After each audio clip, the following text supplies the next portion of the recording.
Welcome to Balkans Debrief. I am Ilva, Tare, a non-resident senior fellow at the Atlantic Council's Europe Center. The Ukraine war underscores serious security risks in the Western Balkans. The United Kingdom has renewed its commitment to stability in the region with Special Envoy Lord Peach, who visits frequently the 6 Balkan countries and its leaders. Lord Peach, welcome to Balkans Debrief. Thank you. You join us amid a mix of concerns and hope. Last week, the European Union Council opened talks with Bosnia and Herzegovina, while Serbia and Kosovo tensions remain high. What are your reasons for optimism and pessimism in the region? It's a good question. It's a good start point. Of course, we're very pleased with the outcome from the Foreign Affairs Council. And many congratulations to the hard work that's gone on in Bosnia and Herzegovina to make that happen. And it's important that that work continues because it's a long journey. So that is a good story. And across the region, I see much hope for the future with the quality of young men and women and their desire for a better life, prosperity, and better infrastructure and pluralistic politics. So I'm very positive about the people I meet. But at the same time, many of the old issues, as you said in your introduction, are still there. There's a residual influence for Russia, and it's often not based in real history, it's based in mythology. There's a strong sense of mis and disinformation in the regional media. And these are negative forces, and they often tell bad and negative stories, not always accurately. So one of the things I would urge across the region is for young people to fact check and to also encourage young people to go into journalism to hold their governments to account. Lord Peach, let me talk a little bit more about the Ukraine conflict. Following the war, has there been a rise in regional tensions within the Western Balkans? And are there any specific areas where further escalation seems likely? Well, across the region, there have been a number of examples of what I would describe as ethnic nationalism, where old scores and old memories have been revived either by the scenes on our TV screens from Ukraine or deliberately revived by mis and disinformation, as I said earlier. And again, this is not helpful because it reminds people of either a bad memory, in the case of the wars in the region in the 1990s, or it also reminds them of the need to fear the other group rather than work together for a prosperous future. So it's the division that is a big concern. And in all the election campaigns across the region, of which there'll be many this year, we will continue, and I will continue my visits to encourage everyone to be positive about the future and to vote, of course. Because one of the dangers in democracies is people don't vote, as well as, of course, the idea of having an election itself. There are a lot of elections in the Balkan region this year. You talk about rising nationalism. What can the Western partners, the UK, concretely offer any additional support for this reconciliation effort? What can it be done? Well, my principal effort as the Special Envoy for the United Kingdom is, in one word, reconciliation. I was chair of the Imperial War Museum Group in the United Kingdom, a worldwide recognized museum group, and specializes in reconciliation after conflict. And everywhere I go, I will always encourage not just reconciliation, but through UK government-funded plans and programs, whether it's remembering the past accurately, also building on platforms which encourage bridges between people. And to give you an example, recently I took part in an event in Mostar in Bosnia and Herzegovina, where we brought young people together from all the ethnic groups, and we showed them a film about Northern Ireland to show them, 25 years after the peace agreement, how their generation was taking control, how their generation had learned to live together and was doing everything together from sport through culture to music to arts, and actually planning and working for that better future together. So as a former military man, perhaps it might surprise some of your viewers, I'm absolutely committed to reconciliation. Is there any other country, we're mentioning Bosnia in our conversation now, but is there any other country in the region that in a way is in the danger to reopen ethnic divisions, in your view? Well, of course, we continue to support both the EU-facilitated dialogue between Belgrade and Pristina, and we continue to support all efforts at normalization, reconciliation between Kosovo and Serbia. And that is an important issue in the region. We're not in the EU-facilitated dialogue, but we support it. And we also support both governments, as we call them, to work together. And that can take many forms. And I include in that, of course, working together for a multi-ethnic future, but for both Kosovo and Serbia. Lord Peach, does the UK express concern regarding calls for Republika Srpska's secession by Dodik? Yes, we do. And we believe the future of Bosnia and Herzegovina is as a federal state. And we've believed that since the Dayton process began.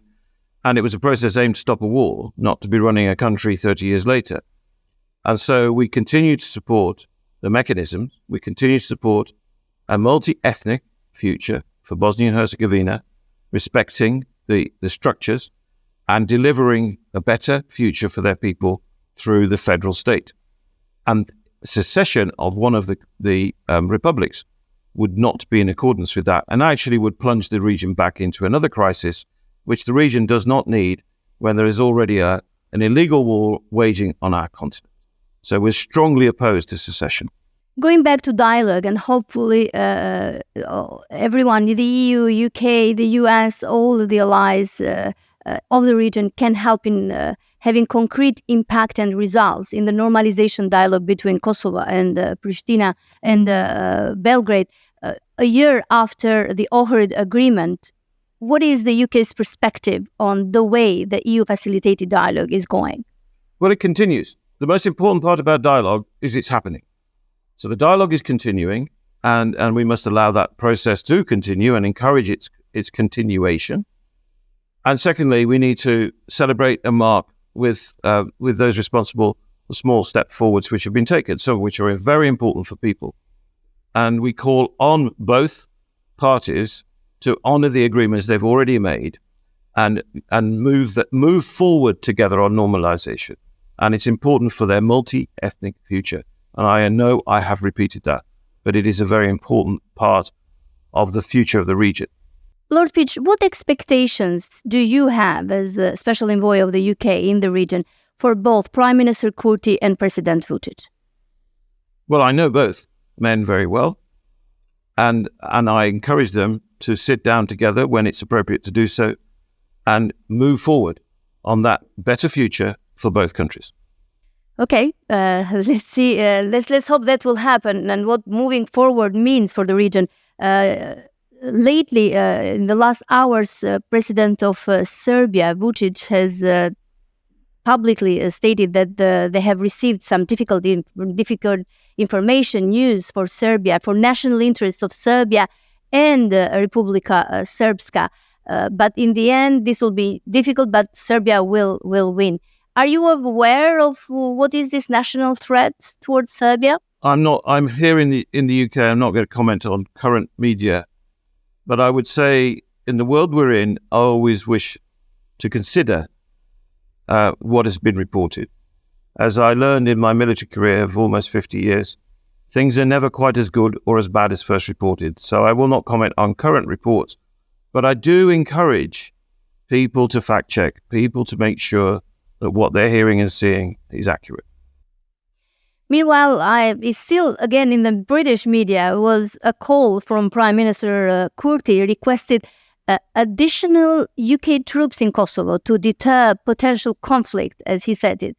Does the UK share his concern? Should an imminent Serbian attack may happen in Kosovo? Are you afraid of a repeat of Banjska 2?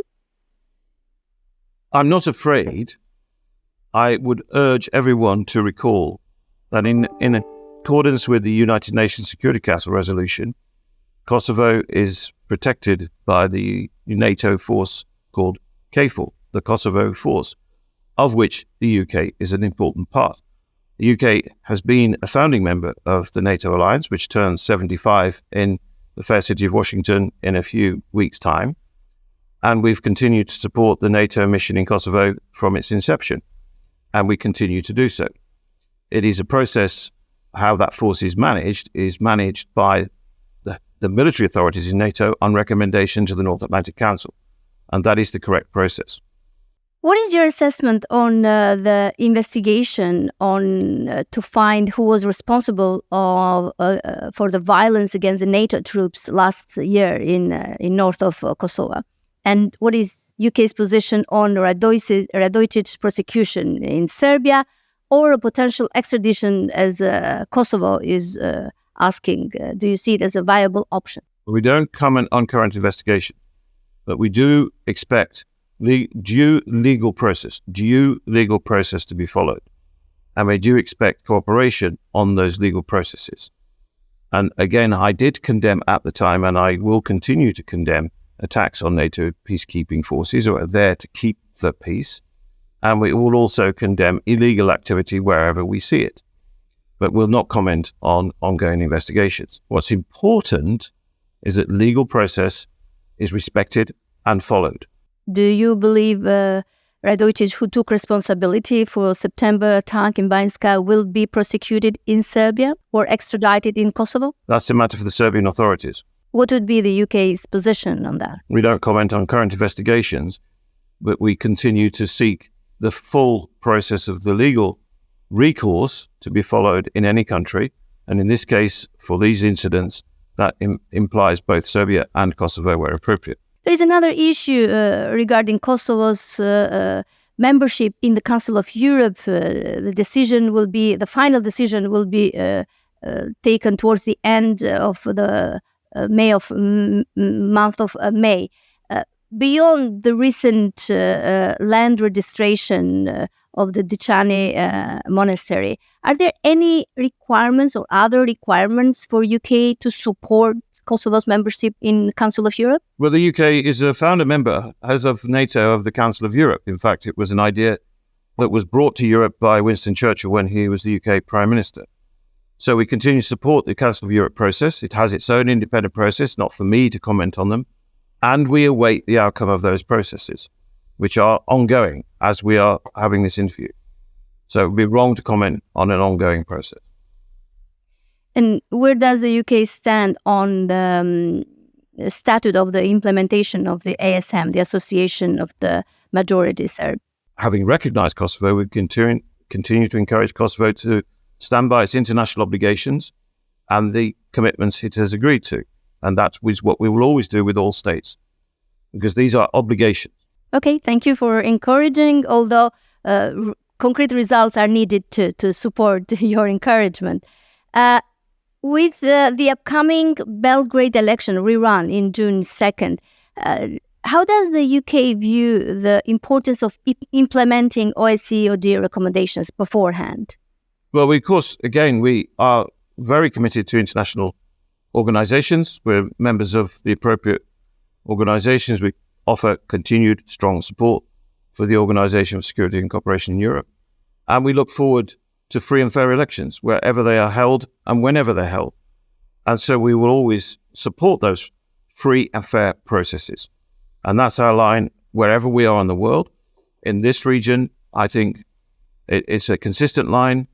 It is not necessarily a role for me as a special envoy, but we will always support through the international organizations those responsible for the monitoring of elections. Well, as a special envoy, you cover the 6 countries. We mostly have been talking about 3 of them. How about the new Montenegrin government that seeks to accelerate the EU negotiations? Does the UK have any concern on the security side, given the inclusion of the new Serbian Democracy Party that is considered pro-Russian? We continue to engage with the new government. I've engaged personally with the President and with the Prime Minister, and both have visited London, and we continue to work very closely with them, and we very strongly support them on their accelerated journey into the European Union. And the UK will do everything we can as an important friend and ally of Montenegro to make that work, just as we were very committed to their membership of the North Atlantic Treaty Organization. How closely is the UK following the upcoming elections in North Macedonia? We support free and fair elections wherever they be in the region. We have a very long-standing close and friendly relationship with North Macedonia, including some very important long-term investments by the UK. And across the region, the UK government continues to invest heavily in local enterprise, infrastructure, and partnerships. And North Macedonia is an excellent example of that. In addition, we celebrate, in our case, North Macedonia's 4th anniversary today of their entry into NATO. And it's a personal moment for me because it was me who stood outside the headquarters in NATO 4 years ago today, on a very cold day in Brussels, saluting the flag of North Macedonia as they joined the alliance. Do you foresee any potential implications for North Macedonia's EU path if the opposition wins, as the surveys suggest? Well, that's a matter for the North Macedonian people. We will always respect the outcome of a free and fair election, and we will work with elected governments. Again, I want to go back to the initial point of our discussion, Ukraine war and Russia's influence or its potential destabilizing influence of the region. What is your assessment? Are there any specific tactics that Russia is employing to exploit the current situation in the Western Balkans? I wouldn't use the word tactics.